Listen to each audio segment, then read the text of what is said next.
বলছি শোনো না, এই নাও 30 টাকা।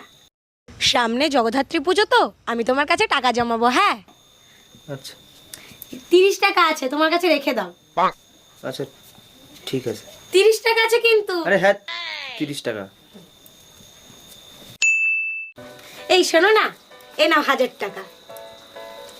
আজকে কিন্তু আমি তোমার 1000 টাকা দিলাম, মনে রেখো কিন্তু। আচ্ছা ঠিক করে রেখে দাও তাহলে তোমার কাছে।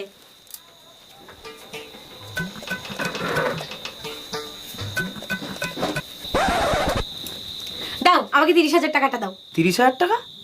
কিসের 30,000 টাকা? আরে তোমার মনে নেই তোমার কাছে আমি টাকা জমাচ্ছিলাম? ও তুমি একদিন 30 টাকা একদিন 1000 টাকা দিয়েছিলে, 1030 টাকা। 1030? কিসের 1030?